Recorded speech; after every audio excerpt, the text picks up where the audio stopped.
Welcome to episode 4 of the Views from 314 Feet podcast. It's a bonus episode this week. We're on the Pitcher List Podcast Network, and it's Randy Wilkins, as always, and I'm joined by beat reporter from The Athletic, Chris Kirshner. Chris, how are you? I'm doing well. It's Masters week. I'm a big golf fan, so just been watching the Masters this morning. Doing well, seeing the O.J. Simpson, all the social media posts about his death. We don't have to get into O.J. the person, but yeah, it's an exciting Thursday afternoon on online. You don't want to break down and discuss the cultural impact of one Orenthal James Simpson? You don't want to do that on the Views from 314 Feet podcast? Maybe if you were working for TMZ, I think it would definitely be a worthy subject, but we're here to talk about Yankees. Yeah, it'd be great if this was a podcast about social media, because then we could probably talk about this for 10 hours. Just oh my God, yeah. Maybe more. We could just do like a marathon on O.J. Simpson tweets and posts throughout the day. Oh, 100%. I mean, the ESPN documentary, if I'm remembering correctly, was like 10 hours. Yeah.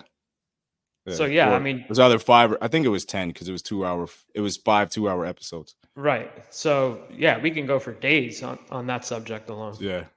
So we'll leave that one alone. We'll do that on our social media analysis podcast that is yet to be titled. But with golf, do you play golf or you just watch golf? I play golf. I'm not good at it. I've been playing for like 11 years now. Oh, okay. Still haven't figured it out. And now living in New York City, it's really difficult to get around. I don't have a car anymore. Mm-hmm. A couple of the guys on the beat play golf, so we've gone out a couple times. Max Goodman with NJ.com and Pete Caldera with the Bergen Record. Mm-hmm. It would be nice to golf more. Just hard, like in season now. You know, now that the weather is like getting better, like it would be great to go out. It's just difficult to do it. Yeah. I am not a golfer. I took a couple lessons. I'm horrible. It's hard. Yeah, it's super hard. I played baseball and softball my entire life. Like, I have no problem with that. I can still hit a fastball, no problem. And then you get to the driving range, and I can't even get the ball in the air, like with any consistency. It's like I'm hitting Giancarlo Stanton ground balls into like the next like pod or whatever it's called, like right next to me. I'm terrible, but I'm determined to at least be competent enough so I can go to the driving range and like drive a golf ball. Like, my bar is very low. I have very high expectations and standards for myself in everything except for my golf conquest. So I really just want to be able to go to a driving range and hit the ball in the air with consistency that goes more than 100 feet, let alone yards. If I can do that, then I'll be satisfied. So that's like my very low goal for myself with golf, and then I feel like I would have accomplished something. Well, you should go to Top Golf. I don't know if you've been to Top Golf. Never been there. It's a lot of fun. I don't know where the closest one is here. I think there's one in New Jersey, but basically, like, you don't have to be good at golf to have a good time. Like, you can just go hang out, drink. You know, they got a bunch of TVs. It's like it's a sports bar with golf, like, right, you know, attached to it essentially. But a lot of fun. Highly recommend Top Golf. Yeah. And if anyone from Top Golf is listening, you know, feel free to drop a sponsorship. Drop a sponsorship. Free ad. Right.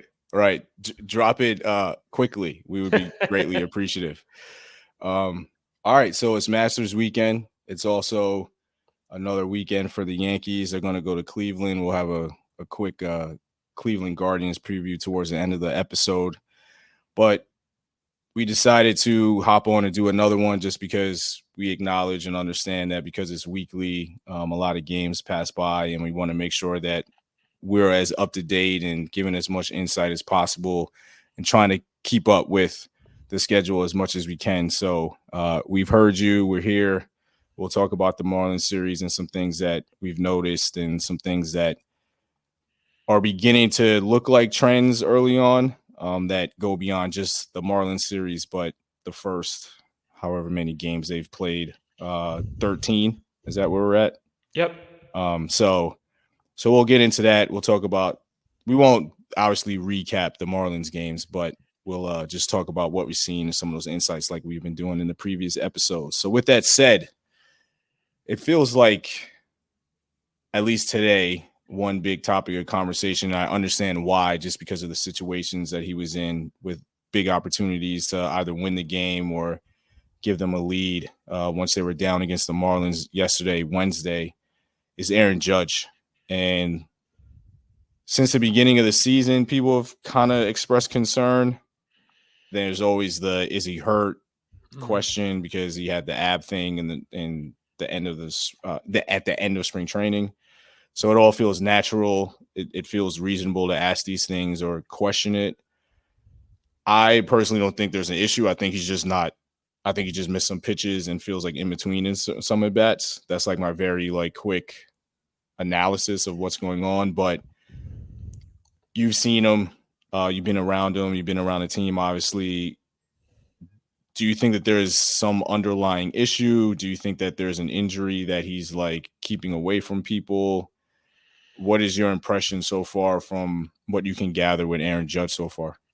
Yeah, I mean, I don't think anybody's concerned about Judge. I don't think Judge is concerned. I don't think his teammates are concerned. I don't think the organization as a whole is concerned. And they don't really have anything to be concerned about right now. I mean, yes, the raw numbers are not what you would expect out of Judge. He has 2 homers, only 6 RBIs so far. But when you look deeper at the metrics, he's still hitting the ball hard. I'm looking now, he's in the 87th percentile in average exit velocity. He's still barreling the baseball. I don't think there's much to be concerned about right now. I mean, he's walking a ton. I think he leads MLB in walks so far. He's not expanding the strike zone, which I think is interesting with Judge because, over the past several years, that's definitely been something that he's been prone to do. He's in the 91st percentile in chase rate, which I think is, very fascinating, just considering how large of a strike zone he has to begin with. But I don't really find any reason to be concerned. His BABIP right now is 194. His career BABIP is 337. So, when you look at those 2 numbers in particular, you can surmise that he's running into a lot of bad luck so far. BABIP always figures itself out over the course of the season. So he's going to get good luck eventually. It's not just going to be a season of bad luck for Judge, not with as hard as he hits the ball. He makes a lot of contact. So it's really no concern right now with Judge. I get it.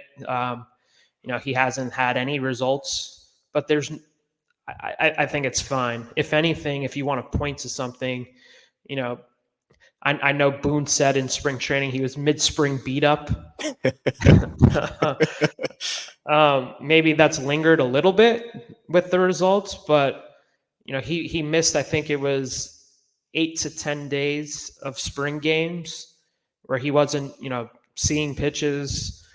So, yeah, I mean, I think that could be a reason why he hasn't had the success that we've come to know. But still, just looking at the deeper metrics, I know sometimes people just look at, he's hitting under 200, send him down to AAA, get rid of him. Why is he making $40 million?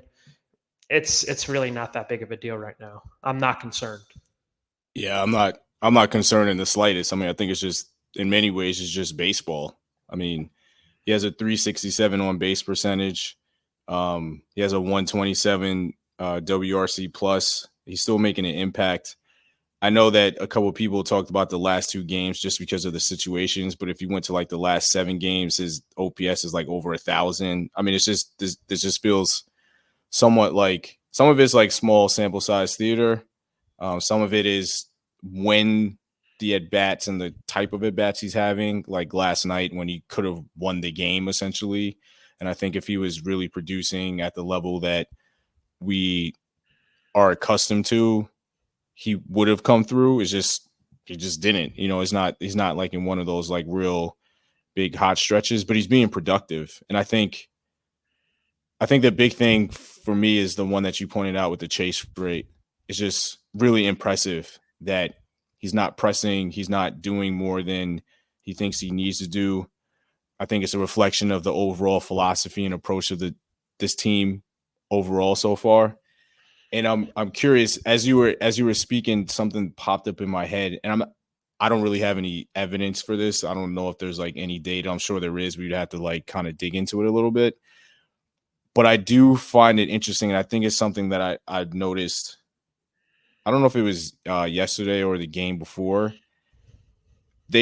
Pitchers are still super careful with Judge as compared to Soto. Like it feels like at times they're kind of pitching around Soto or they're being careful with Soto. But I think they're going after him. He has such a great eye that he can discern a ball from a strike like at a super elite level. But I don't necessarily think that they're consciously like pitching around him.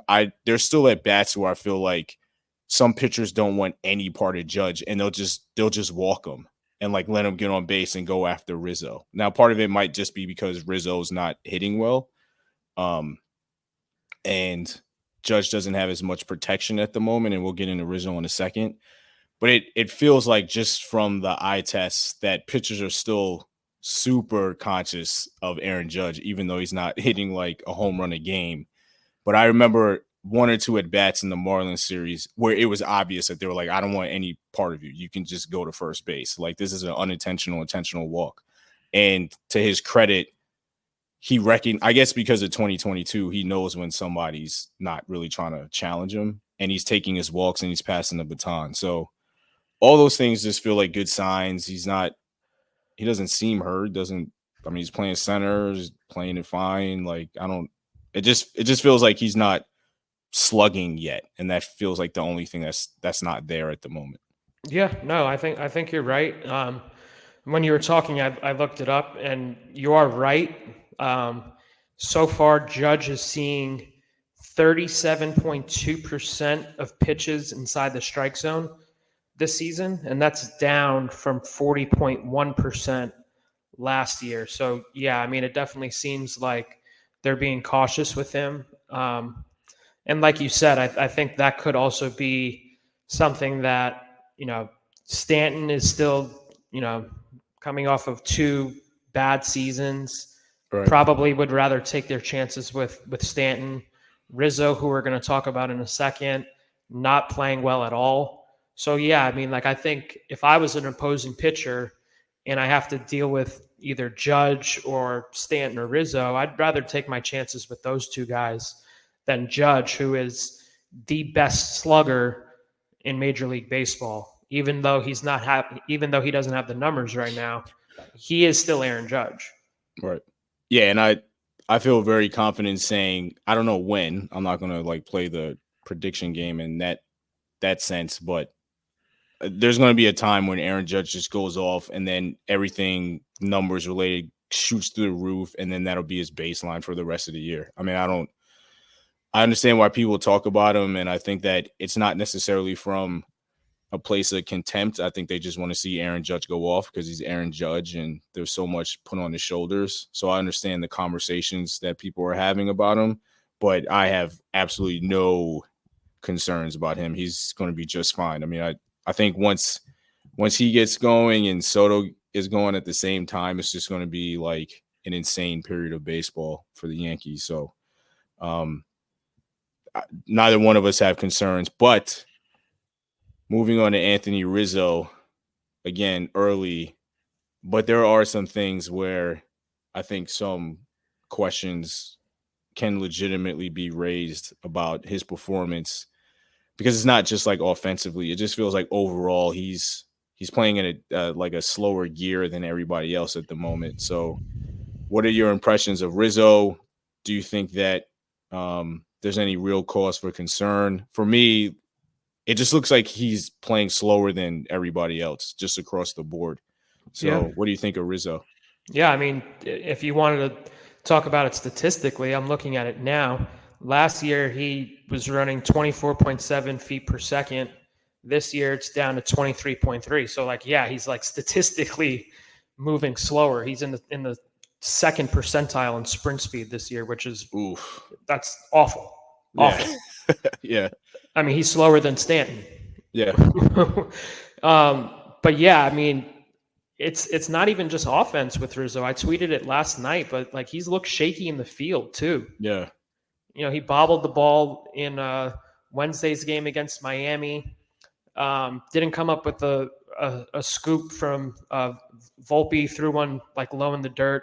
It didn't look like it was that like challenging. It didn't look like it like ate him up. I think he just like dropped it. He had that ball in earlier in the series where it just went through his legs when Rodon was on the mound. He had that play in Arizona where he couldn't hold on to the ball with a tag. It just really strange stuff from Rizzo. You know, he was one of the better fielding first basemen last year, even when he was hurt. Like he played well in the field, but this year it's just very bizarre so far. He's yet to barrel a baseball, and he's always been someone who can square baseball up. Even last year, he was. Let me see. Yeah, last year he not great. Obviously, he had the 2 month stretch where he just couldn't hit at all. But even with that, he finished in the 35th percentile in barrel percentile. This year, he's yet to barrel up a baseball. He's not hitting the ball hard at all. I don't know what's going on with Rizzo. I don't know if there's any after effects with the concussion. I'm not going to speculate on that. They probably wouldn't tell us anyway if that was the case. So there's really no reason to like say like that's the reason. It's just looking at it from a pure statistics standpoint, he's having a very strange season overall. Like we mentioned, he's not running well. He's getting slower. He was already slow. You know, he's getting up there in age, and that's never a good sign with a player who, you know, is on the wrong side of 30. When you're getting slower, you're starting to make, you know, mistakes that were routine. I don't know. It's definitely interesting. You know, unlike Judge, I definitely have concerns of just the state of Anthony Rizzo just because he's not hitting the ball hard. And that's something that if you are doing, you'll likely see good results, but you can't even say that with him right now. Yeah, I mean, I wasn't even thinking about sprint speed. I was just talking about game speed. Like the defense, it just looks like he's a gear behind everybody. You know, you mentioned all the miscues, and on most of those plays, it just looks like the play is happening quicker than he is. Like, even the Volpe throw last night where he couldn't make the pick, it just felt like he saw the ball late or something, or he got into position to make the pick later than you probably should, so you can make the scoop. The tag thing, maybe that's just chance, you know, it's just bad luck. But like the ball that went by him or through his legs, I mean, it just feels like everybody's playing at like a 100 level speed and he's at 95. And I'm not talking about effort. It just means like just the game speed day in and day out. He just feels a tick behind it. And he definitely looks like he's behind it when he's batting. And I don't know if it's the thing about what we talked about with Stanton with high velocity and trying to sell out to catch up to that velocity. And he clearly is not hitting high velocity well at all, but he's not really hitting anything well. And it feels like he's a tick behind every pitch also. It just feels like he's fouling a lot of pitches off, whether they're kind of in a sweet spot in the hitting zone or more of a pitcher's pitch. It just feels like everything is in slow motion. And there were a couple at bats in the Marlins series where I know he struggles with high fastballs, but there were some fastballs that weren't terribly high, and he just couldn't catch up to it. He just couldn't barrel anything up. And again, we don't want to speculate, so it's not worth really getting into. It just looks like he's just behind for whatever reason, and maybe it's just one of those things where you're starting off slow to start a season and things start to click and you get the timing down. But yeah, I agree. I think if there's anybody in this lineup right now, and that includes Stanton, that is bringing up concerning questions early in the year, it would be Anthony Rizzo, just because the overall game has been pretty subpar lately. And the thing about it is, like, they don't have anybody else to, pick up for him. Like, he's it. That's it. Like, he is their first baseman. I guess you can put Oswaldo there. Like, he's played a little bit at first base, but, outside of him, like, DJ's, obviously hurt and unavailable, but they kind of have to continue playing him and hope that he figures it out, just because of the fact that there's no one else who is available who can fill in at an adequate level. Like Cabrera's barely played there. He can do it, but he hasn't even looked that great at third base. Right. I think he's made 3 errors at third so far this season. So yeah, I mean, they're kind of stuck and just waiting for DJ to come back. And I don't know when DJ is supposed to come back. He took batting practice on the field before Wednesday's game and took some grounders, did some light running, but he's still a little ways away from returning and giving Rizzo at least a little bit of a break at first base. So there's a third person in this equation that I guess is, for right now, even though the team's doing well and the lineup is doing enough, there's a third person in the lineup that is generating some questions at the moment, and that's Gleyber Torres. And I think for the majority of the early season, he obviously hasn't been productive, but he's been seeing pitches like Judge, like Soto. He's kind of fallen into that groove of having a lot of pitches per plate appearance. It hasn't really turned into much production. And I think over the last couple games, and we'll get into the lineup change in a second, it feels over the last couple of games, and again, it's only a couple of games, he's starting to fall into the Gleyber trap of like pulling everything or yanking out to hit that 10-run home run to get that production going that he hasn't had yet. And he's still like working at bats and I think doing the right thing to have a quality at bat. And just like Judge, he's just not getting the production yet. But have you been able to speak with Gleyber? Have you been able to get an impression from him on how he's feeling, where he's at? What does the team think? What have you seen from Gleyber so far? Yeah, we haven't spoken to Gleyber in quite some time. I actually don't remember the last time we spoke with Gleyber. He hasn't been at his locker during the 1 hour that we have access to the clubhouse prior to games. So I don't know what he's feeling or how he's thinking. We actually asked Boone about Gleyber before Wednesday's game, which is when, it was clear that he had been moved to 6th in the order after leading off every game. And Boone mentioned that he felt like Gleyber was pressing a little bit, which, it checks out with just what he's been doing, especially in the Marlins series in those first couple games. It looked like he was like trying to do everything, like you said, like trying to hit a 10-run homer to get out of it, and it just wasn't working for him. So it's possible that, the pressure of leading off got to him, just looking at where he's hit in the order throughout his career, leading off. And again, you only lead off once, but there's pressure there to produce for the guys behind you, even though you may lead off once a game. He's hit the worst out of the leadoff spot in his career. I don't think it's a spot that he is comfortable with. I don't know if he would admit that himself, but the numbers show it's a pretty big drop off from first to even his second worst spot in the order. So I think that definitely played into some of his struggles. But yeah, like Rizzo, he's not hitting the ball very hard.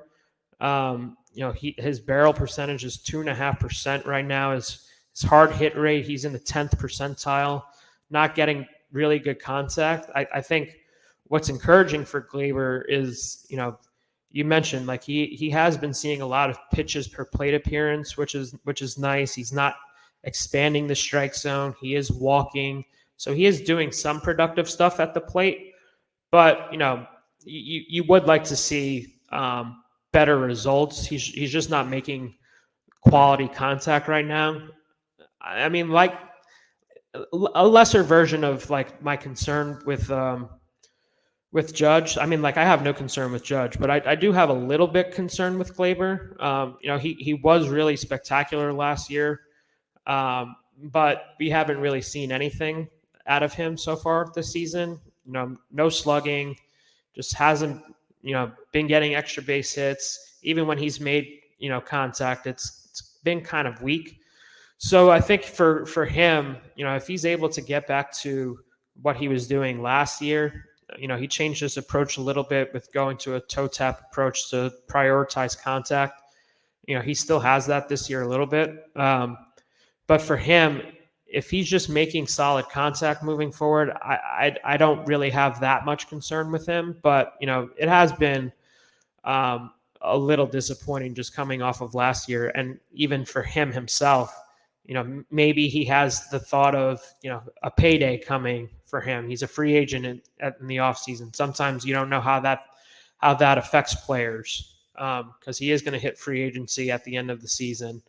So I don't know where Gleyber's head is at right now, just because, again, like we haven't spoken to him in a while. But yeah, it's definitely it's been disappointing so far. He's been one of the more disappointing Yankees, just coming off of where he was in 23.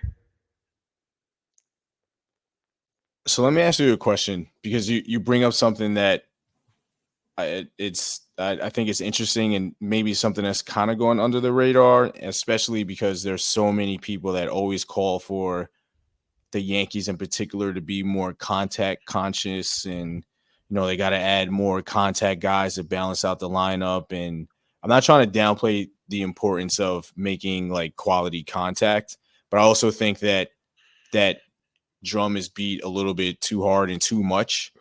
And when you were speaking about Gleyber, I just quickly looked up some of the Yankees team numbers on the offensive side. And do you think that there's a little bit too much emphasis on working a count and putting the ball in play versus just slugging? Because they're 15th in slugging right now. They're not even slugging over 400 as a team. They're middle of the pack. They haven't hit that many home runs.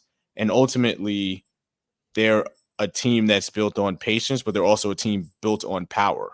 And it feels so far that there hasn't been a lot of power. And obviously Judge is a big part of that, but also they have other guys that can hit the ball out of the ballpark, like Gleyber, like Rizzo. And that's not happening at the moment. And I'm curious if there's been a correction too far to the other end with an emphasis on working every count and grinding every at bat, which is great. I have no criticism of it. But at some point you want to drive the ball. And right now they're not doing that part of it. And I think that that's ultimately whatever issues the offense is having, or the inconsistencies, I should say, is related to not driving the ball with any consistency so far. Yeah, I think it's a great point by you. It's actually something that I'm going to note in a story coming out in The Athletic on Friday. So when you're listening to this podcast, but yeah, they're not hitting the ball hard. And again, hitting the ball hard, I know some fans who like despise analytics or think Dylan Lawson's approach of like hit strikes hard was like moronic, but and too simple. But it's true. Like if you hit the ball hard, good things tend to happen. And right now, as we speak, they're 16th in average exit velocity, which is kind of crazy to think about when you think about who they have in the lineup. We're talking about Juan Soto, Gleyber Torres, Aaron Judge, Giancarlo Stanton, Anthony Rizzo. There's some power hitters in the lineup, and they're 16th, which is very bizarre. Even last year, when their offense stunk, they still were in the top 5 in exit velocity, which again is an important statistic to keep track of, because usually the teams that have the best exit velocities are the ones who have the best offenses. If you look at 2023, the teams that had the best exit velocities: Atlanta, the Dodgers, the Rangers, the Phillies. Like, those teams had really good offenses, and they eventually advanced to the playoffs. Obviously, there were a lot of things that were outside of the Yankees, out of their control. But so far, it's just weird because, like, they've been healthy. Like, they don't have DJ LeMahieu, okay, but they have a bunch of other guys. So it's definitely interesting. I noticed that in Arizona, because even though they were winning and everything was good, like, the offense wasn't like that impressive, honestly. Like, they were working counts, sure. I do think that's a little bit overrated. You don't win games because you work counts. Like, that could help for sure, chasing starters.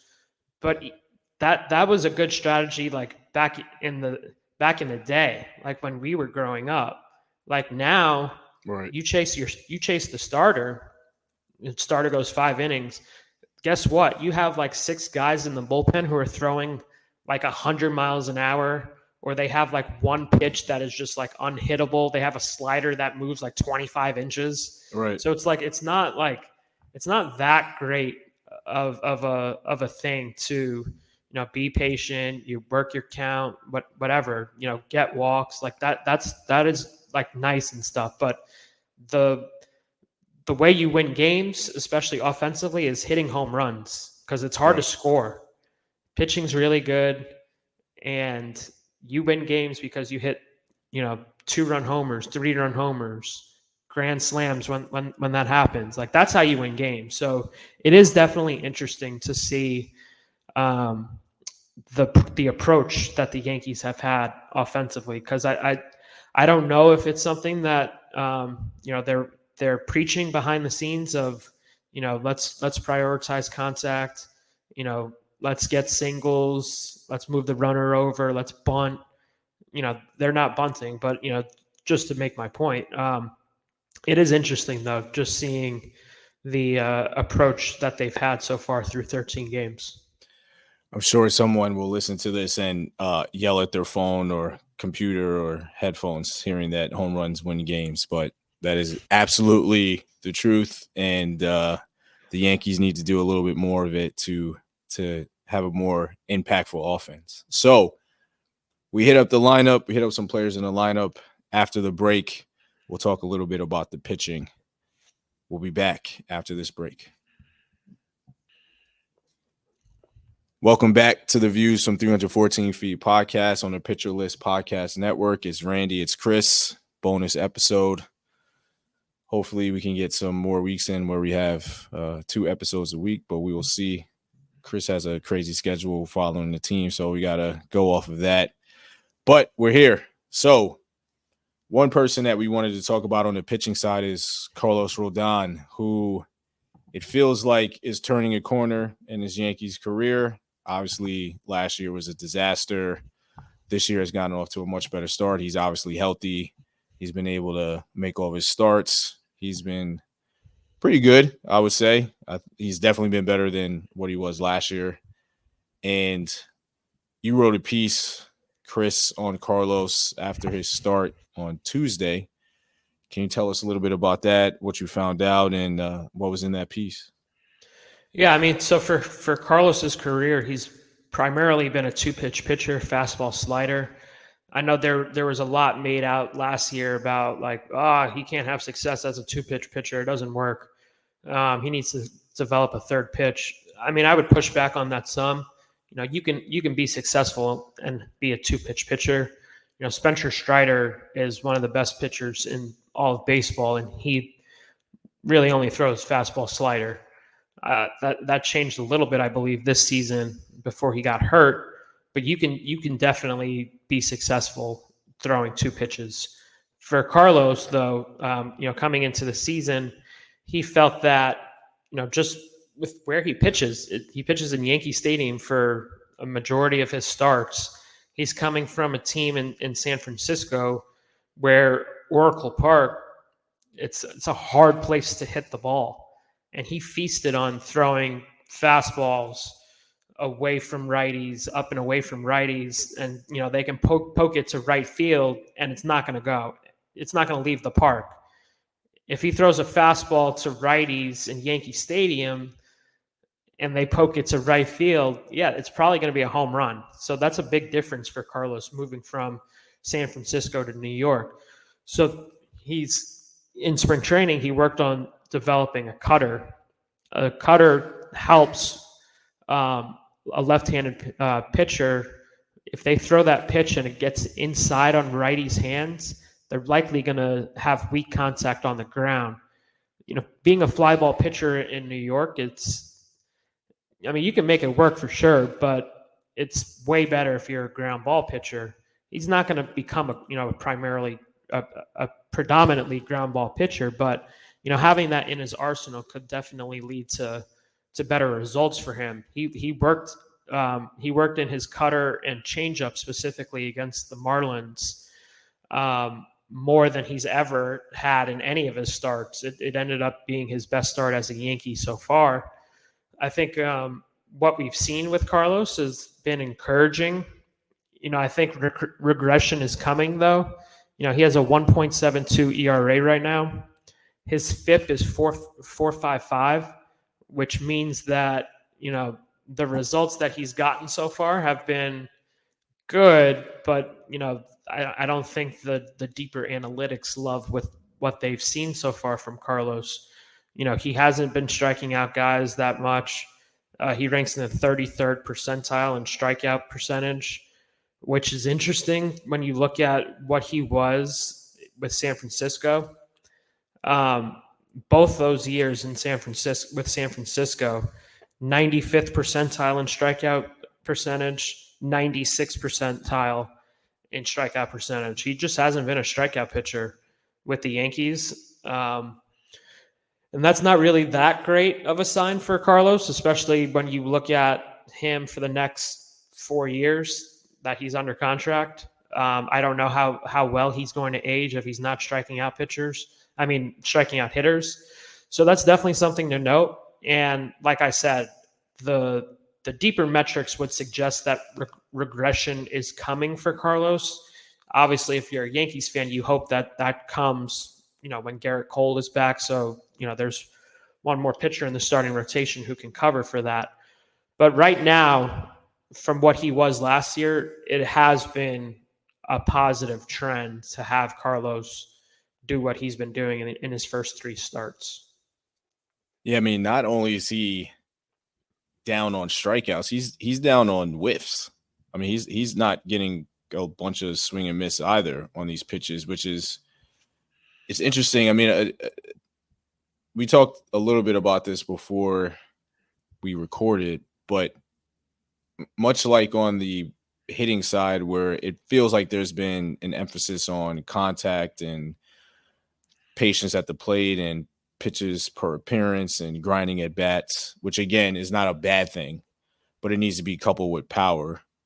I think in some instances, it feels like the Yankees are trying to pitch more to contact a little bit more, just up and down. That could be off. That could be like a misread on my part, but just looking at Rodon's numbers, he definitely isn't getting swing and miss on a lot of his pitches. And it's interesting that you bring up the cutter, because I was on pitcher lists before we got on here.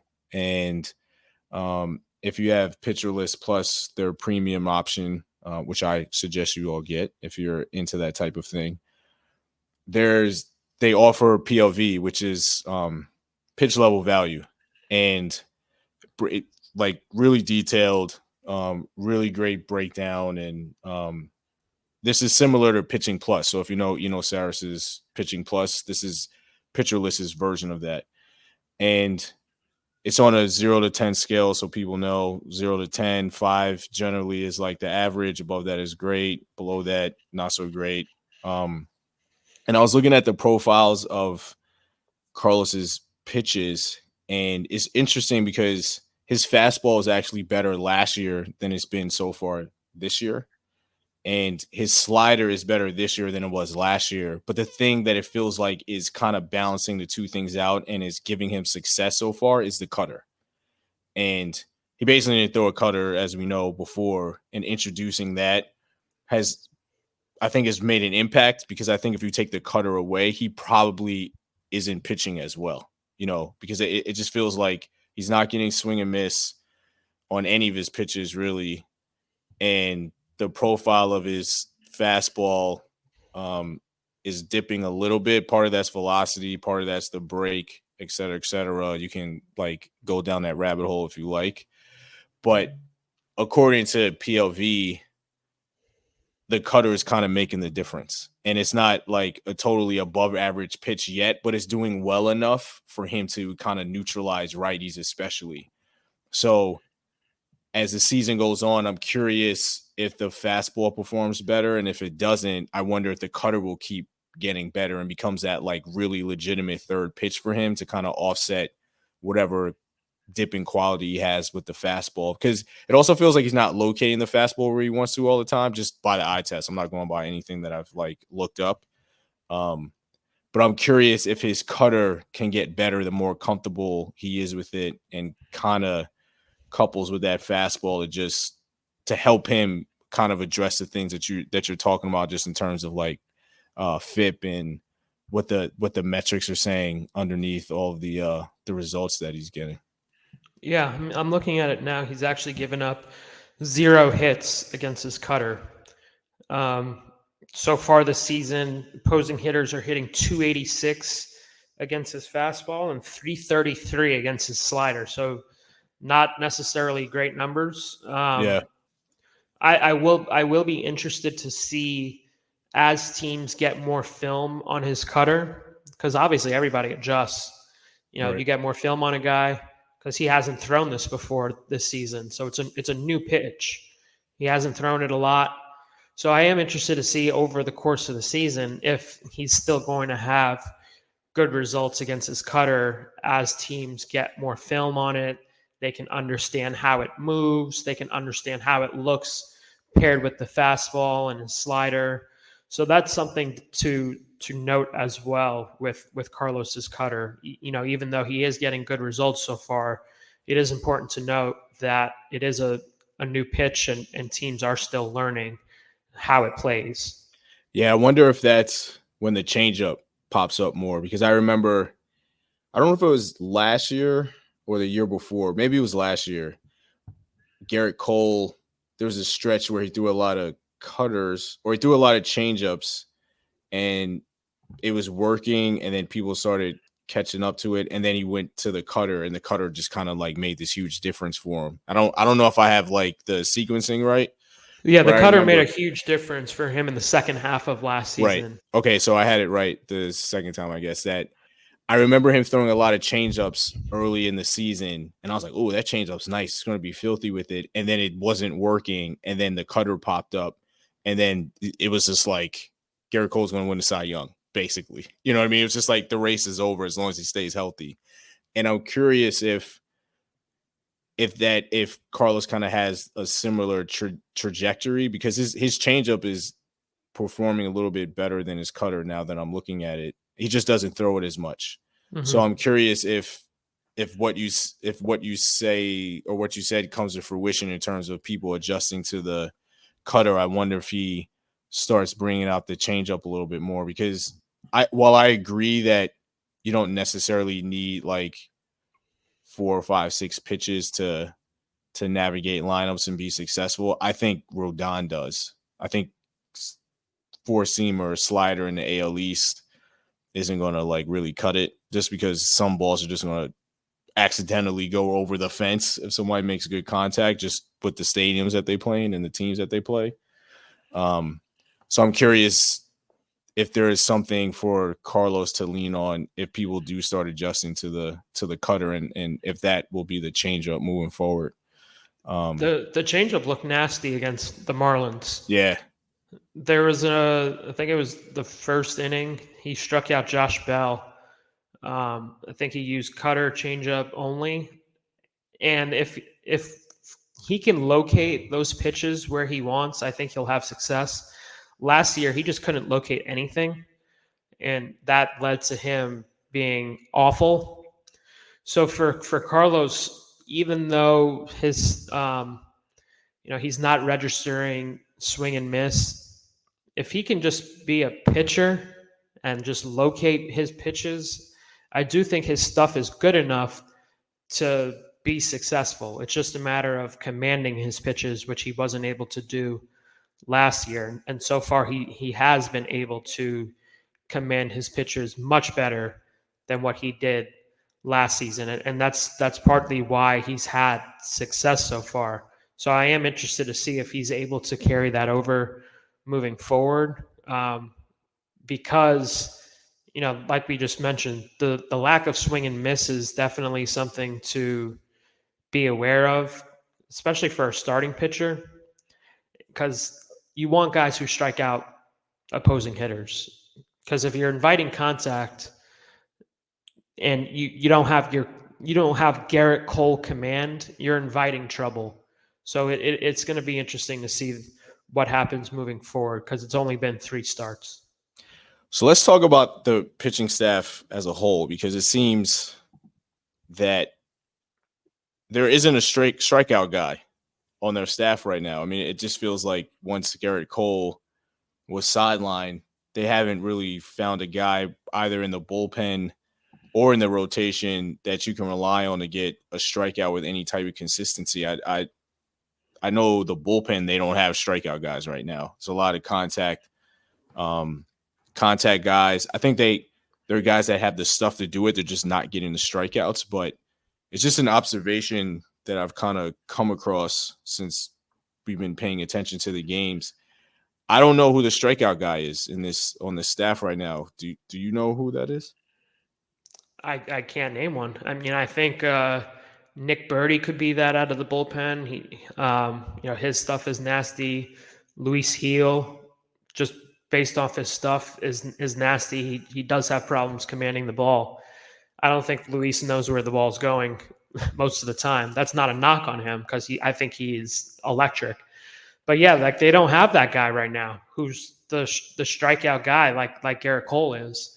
And again, if you're not striking out hitters, it could lead to trouble, especially if your defense isn't crisp. And so far, the Yankees defense has not been crisp. I think they're second right now in errors, total errors, behind Oakland. You never want to be anywhere close to Oakland in any statistic. Very true. And right now they are. So yeah, it's definitely interesting that they just aren't striking guys out on the pitching side of the ball. Right now, the bullpen, they have a 5.92 K/9 ratio, which is last in baseball. And the gap between them and like the third and fourth worst K/9 ratios out of the bullpen, it's like over 2. So they're just like not getting any strikeouts whatsoever, which is interesting, because you want guys, especially out of the bullpen, who come in, it's second and third, 1 out, and you need a strikeout, or first and second, no outs. You'd like a strikeout. I don't know who that guy is.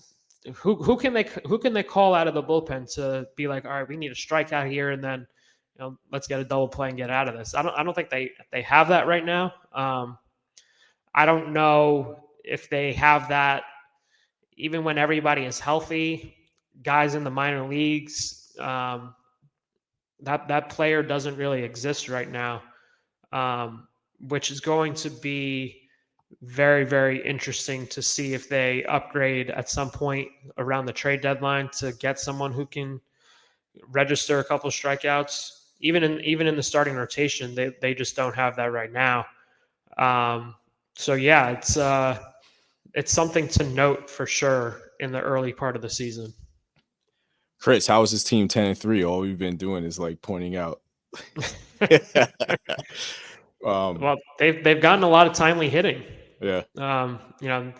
It's not like they're the worst team in the league. Like, they have flaws. Like, they're not perfect, even though they have the best record. they should be good with the amount of talent they have. Yeah. So it may sound like we're knocking everybody, but the goal of the Yankees every year is to win a title, and some of the flaws they have right now are definitely concerning when we talk about October baseball. But again, it's April right now, so there's still plenty of time to sort these issues out. Yeah, and I think some of it is just performance related with some guys. I mean, I think the strikeout thing is something they're going to have to address at some point, and Cole will obviously or hopefully address some of that. And there's always a trade deadline. They could bring guys in, and guys might eventually evolve into those roles. But they're banking wins even with all these things that are going on. So that's obviously a good sign and a sign of a good team. So we're going to head to break. And when we come back, we will wrap things up with a quick preview of the Cleveland Guardians series. And then we'll say goodbye. But for right now, we'll go to this break. And we're back. It's the Views on 314 Fees podcast on the Pitcher List Podcast Network.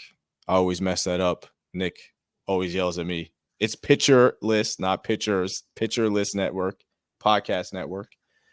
It's Randy, it's Chris. And that was the smoothest way to come out of a break. So I just want to pat myself on the back for handling that the best way possible. But we're here. And the next series for the Yankees are on the road. It's a 6 or 7 game road trip. Do they have 4 games in Toronto or 3? 3. Okay, so 6-game road trip. They're going to Cleveland, and they're going to Toronto. This weekend they'll be playing the Guardians, who are playing very well. Their offense is much better than I think most people expected. They don't hit home runs. It's just a lot of runs by 1,000 cuts, it feels like. And Steven Kwan is having a great start to his year. He's a really good baseball player, and he's one of their best players. And he's been hitting really well. Obviously, the Shane Bieber injury is a big blow to them. It's weird because I think when the Guardians come to mind, you think pitching first and offense second. But right now it feels a little bit more that it's offense first, pitching second. And it'll be an interesting series. I think it's going to be tough for the Yankees, actually. But what are your first impressions and thoughts for this Cleveland series? I think it's going to be a good test for the guys in the starting rotation because, like you mentioned, their offense has been good. So Clark Schmidt gets the first game, then Luis Gil, and I'm very interested to see what Nestor does on Sunday in the series finale. I think this is a really good test coming off of his excellent performance against Miami. I know we talked, last episode about how concerned we were just with what Nestor had done in his first 2 starts. He did what he was supposed to do against Miami. So I'm very interested to see what happens in that series finale on Sunday. But it hasn't even just been Steven Kwan for the Guardians. Josh Naylor, who did the baby rocking motion against Cole in the playoffs, which was just weird. It was just like the timing. Super of that. Weird. Yeah, it's like whatever. Terrible. But yeah, he's been going off. He's been one of the best hitters in Major League Baseball. Andres Jimenez has been really good for them. But for the Guardians, one of the biggest reasons why they've been so good this season is their bullpen. Their bullpen's been electric. They've been lights out. So it's going to be a good test for the Yankees offense, just coming off of a series against Miami where Miami's pitching is bad. Everything is bad with Miami. So it's another good measuring stick for where the Yankees are right now in the early part of the season. Very curious to see what happens. I'm also just very curious, like we were just talking about with the pitching. If they can shut down this Cleveland team that's been as hot as anybody, I think that's an encouraging sign just for the state of the New York Yankees pitching staff. Yeah, and I'm going to look to the offense just to see how they perform against the Guardians starting rotation.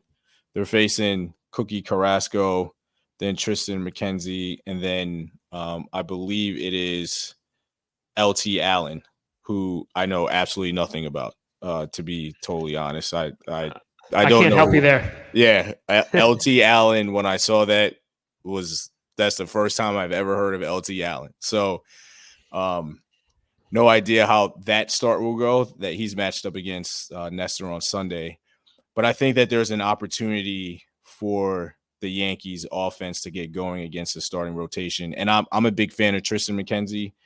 I think he's had one good start and then one kind of not so great start so far.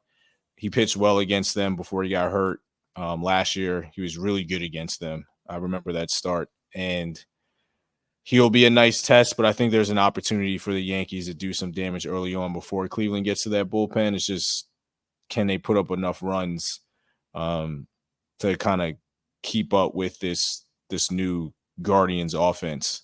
So yeah, I agree with you. It's going to be a nice test. I think it's in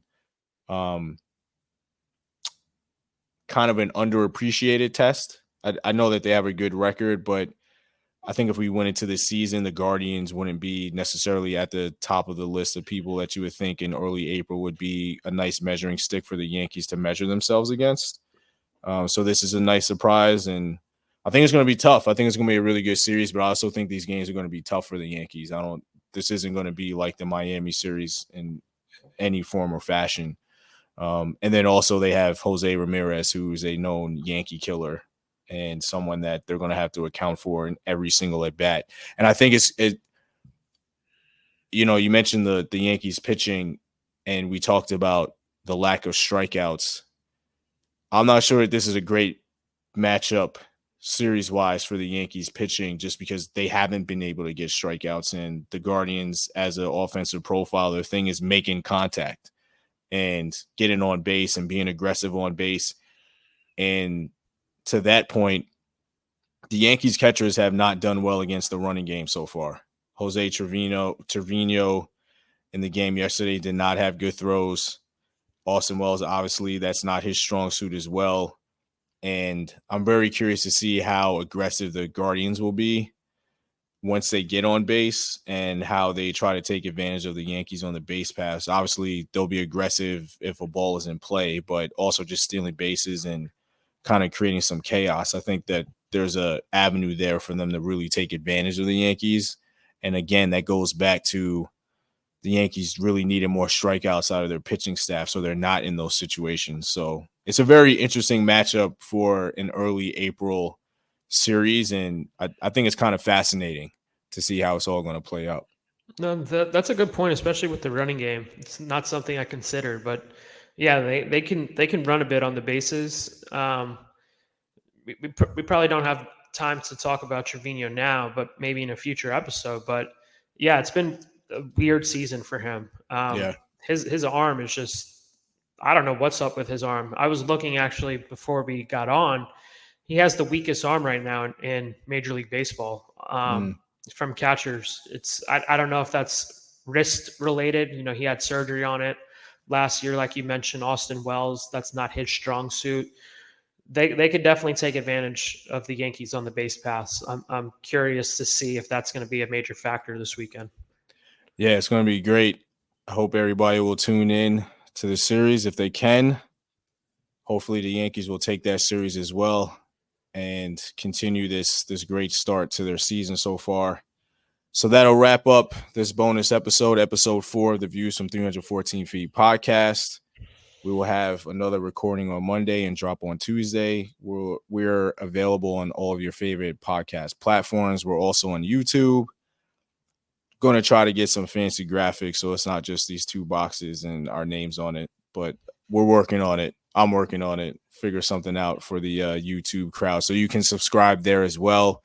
We'll have every episode on our YouTube channel as well. It's the same name as the podcast. Any last words, Chris? No, I'm excited to watch baseball this weekend and the Masters. That's it. Yeah. Well, enjoy the Masters. And there's breaking news. I'm sure everybody will know about this before they listen to this, but eBay bank fraud charges for $16 million with Ohtani. That is a lot of money.